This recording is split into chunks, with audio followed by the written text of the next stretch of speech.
Hey, j'espère que vous allez bien. Aujourd'hui je vous retrouve pour une vidéo plutôt tranquille puisque c'est ma vidéo livresque du mois. Dans cette vidéo je vais vous présenter mes lectures de l'hiver. J'ai lu pas mal de choses, 5 romans et une BD, donc je vais commencer sans plus tarder. Il y a une partie des livres que je vais vous présenter qui était déjà dans ma vidéo pile à lire du début d'année 2021. Donc je vais refaire des résumés rapides, mais si vous en voulez des un petit peu plus construits, je vous invite à aller voir l'autre vidéo. Pour commencer, j'ai lu Le Nom du Vent, premier tome de la saga Chronique des tueurs d'un roi de Patrick Godfrey. Dans ce livre, on va suivre le récit de l'histoire de la vie de Kvothe sous deux angles un petit peu différents. Le Kvothe actuel, c'est-à-dire l'aubergiste qui est on ne peut plus normal, et d'un autre côté, le fameux héros rouquin qui a changé le cours de son histoire. C'est une fantaisie adulte, donc il y a de la magie, de la musique, des femmes, des faées, il y a un petit peu de tout ça, et c'est un premier tome qui est quand même assez difficile à lire dans le sens où il y a beaucoup de personnages qui sont introduits, il y a beaucoup de un petit peu contes du passé avec beaucoup de mythes, etc. qu'on connaît pas forcément, ou enfin qu'on connaît pas d'ailleurs. Donc ça peut être un peu difficile au départ de se mettre dedans, mais vraiment j'ai adoré, pour moi c'est un 5 étoiles. J'ai adoré ce livre, j'ai adoré les personnages, le personnage principal je m'y suis vraiment attachée et ça je trouve ça toujours important. Au niveau du récit, il y a quand même pas mal de descriptions, faut le savoir, faut aimer ça, moi ça me dérange pas du tout, j'ai beaucoup apprécié cette histoire et je pense que je vais continuer de lire cette trilogie qui pour le moment d'ailleurs n'est pas encore terminée. Après cette lecture, j'ai enchaîné avec le premier tome d'Une braise sous la cendre de Sabaa Tahir. Dans cette histoire, on va suivre Laïa et Elias qui, de base, n'ont rien en commun, puisque Laïa est une esclave qui essaye un petit peu de ne pas se faire trop remarquer par l'Empire, parce qu'elle sait très bien ce que l'Empire réserve aux gens qui vont à l'encontre de celui-ci. De l'autre côté, on a Elias qui est un soldat de l'Empire martial, qui est le meilleur soldat de l'Académie, mais peut-être aussi le plus réticent. Suite à l'arrestation du frère de Laïa pour trahison envers l'Empire, Laïa va prendre une décision, rejoindre les rebelles pour récupérer en quelque sorte son frère. Et pour récupérer son frère, les rebelles vont demander à Laïa de devenir une esclave dans l'académie où sont formés les soldats martiaux. À partir de là, Laïa va rejoindre l'académie et va devoir se battre pour sa survie et pour la survie de son frère. J'ai beaucoup aimé ce livre, j'ai beaucoup aimé les personnages aussi parce que même je trouve que les personnages qui sont censés être détestables le sont vraiment et tout est bien construit, il y a une histoire derrière les personnages, l'évolution des relations elle est assez logique et vraiment je pense que ça a été un coup de cœur, c'est aussi 5 étoiles pour moi mais pour le coup c'est surtout un coup de cœur. Et je veux pas vous en dire trop pour pas vous spoiler mais vraiment ce livre vaut le coup, c'est un livre qui est absolument incroyable et qui se dévore super facilement. Ensuite j'ai enchaîné avec une BD Dans les yeux de Lia de Carbone et Kuna aux éditions Dupuis. C'est une BD que j'ai adorée déjà pour les dessins que je vous avais montré dans ma vidéo pile à lire, qui sont magnifiques. Lia est une jeune femme qui lorsqu'elle était plus jeune a subi un accident de voiture, elle s'est fait percuter et la personne qui l'a percutée ne s'est pas arrêtée et s'est échappée. Et en fait elle découvre que ses parents sont au courant de qui est cette personne mais que leur silence a été acheté et elle va essayer d'enquêter de son côté. Je trouve cette histoire très très cool. Je pense que pareil là je vais continuer, je vais acheter la suite des tomes et là encore je crois que je lui ai mis 5 étoiles donc j'ai commencé l'année avec des très bonnes lectures. Ensuite j'ai lu Le Royaume assassiné de Alexandra Christo aux éditions de Saxus. Pour le coup c'est une réécriture très sombre de La Petite Sirène. Je vais pas vous refaire un résumé, je l'avais déjà fait aussi dans ma vidéo pile à lire et ça risque d'être un petit peu redondant. Honnêtement j'attendais beaucoup de ce livre, je l'ai trouvé bien. Mais j'ai été un peu déçue dans le sens où je trouvais que ça allait un peu trop vite par moment. Je la trouvais un petit peu incohérente. J'ai quand même aimé ce livre, je lui ai mis 4 étoiles, mais je trouve que ça manquait un peu de... Les dialogues, ils étaient pas très intéressants. En fait, je trouvais que tout n'était pas forcément cohérent. C'est quand même un très très bon livre, hein. Je lui ai mis 4 étoiles, donc c'est que j'ai bien aimé. J'ai l'impression qu'il y a certaines choses qui ont été faites juste parce que on voulait les faire alors qu'elles n'avaient pas lieu d'être. Et ça m'a un peu déçue. Mais c'était quand même une très très bonne lecture.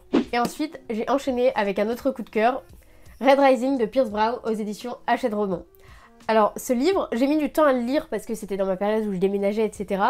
Mais il est absolument incroyable. Cette histoire, elle se déroule dans un monde un petit peu dystopique dans lequel on a dû quitter la Terre pour diverses raisons et on se retrouve sur d'autres planètes, dont Mars, où vivent la caste la plus basse de la société qui est la caste des rouges qui sont occupés en fait à forer toute la journée dans des mines pour obtenir des matériaux permettant le développement de la planète et on leur fait croire qu'une fois qu'ils auront foré assez de mines ils pourront peut-être un petit peu sortir de cet enfer qui sont les mines de Mars. Et cette société elle est dirigée par les Zor qui sont un petit peu les êtres supérieurs de cette société qui sont plus beaux, plus forts, plus intelligents que tout le reste de la planète.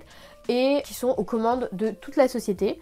Sans trop vous en dire parce que je veux pas vous spoil non plus, mais Darrow va perdre tout ce qui est le plus cher pour lui, donc il va essayer de s'infiltrer parmi les orques pour les détruire, et pour ça il doit réussir à intégrer la meilleure académie du monde. Pour ça il doit faire face à une sorte de compétition, de concours pour gagner parmi les orques.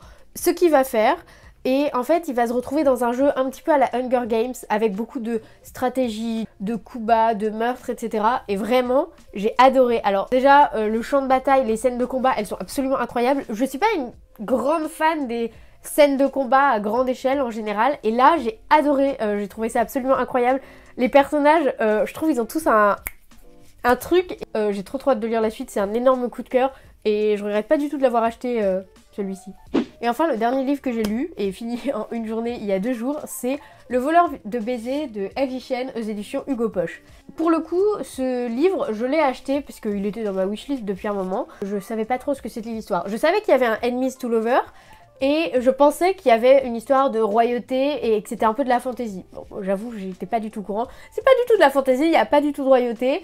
C'est une new romance dans laquelle on va suivre Francesca, qui est une fille de la mafia italienne, qui est destinée à se marier avec un jeune homme de la mafia italienne également.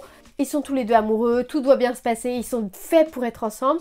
Mais un jeune sénateur, Wolf Keaton, va en décider autrement et va demander au père de Francesca de l'épouser. Tout simplement parce qu'il a des choses contre ce père, qui se voit dans l'obligation d'accepter.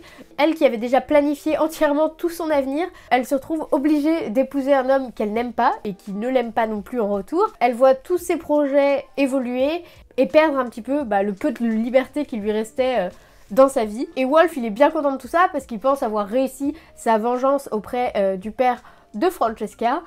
Sauf que, vous vous en doutez, il y a des petits sentiments qui vont se développer. Alors, j'ai dévoré ce livre, il fait 500 pages, je l'ai lu en une journée. Mais je lui ai mis que 3 étoiles pour beaucoup de raisons. Bon, déjà je m'attendais pas à ça, donc forcément ça a un petit peu joué. En fait, il y a quelques trucs un petit peu problématiques là-dedans. Disons qu'il y a des scènes un petit peu violentes, c'est pour un public qui est quand même averti, il y a pas mal de trigger warning. Je vous invite à chercher sur internet avant si vous êtes un petit peu sensible sur certains sujets. Donc il y a des trucs que j'ai trouvé un petit peu problématiques qui m'ont pas empêché d'aimer ma lecture, mais qui me permettent pas de lui mettre au-dessus de 3 étoiles non plus. C'était une lecture cool. Vraiment, j'ai bien aimé, je peux pas mentir en disant que j'ai pas aimé alors que je l'ai lu en une journée, mais je le recommande pas à tout le monde. Et surtout, c'est de la romance pure et dure, faut le savoir et pas y aller en pensant que parce qu'il y a une couronne, il va y avoir des histoires de royauté et de fantaisie et de... Non. Ça reste une bonne lecture, mais encore une fois, pour public averti. Voilà, j'ai déjà fini de vous présenter toutes mes lectures de l'hiver. J'espère que ça vous aura plu. Si ça vous intéresse, en ce moment j'ai 3 lectures en cours. J'ai commencé le tome 2 de Grisha. Je lis Beauté fatale de Mona Chollet, les nouveaux visages d'une aliénation féminine, et Devenir de Michelle Obama. En fait, comme je lis 2 livres de non-fiction, j'ai un peu de mal à me concentrer uniquement sur un livre de non-fiction, et j'aime bien lire de la fiction, par exemple le soir avant de dormir, donc c'est pour ça que j'ai plusieurs lectures en parallèle. J'espère que ça vous aura plu, n'hésitez pas à me dire quelles ont été vos lectures de ce début d'année, s'il y a certains livres que je vous ai donné envie de lire, et puis je vous retrouve la semaine prochaine pour une nouvelle vidéo. Merci!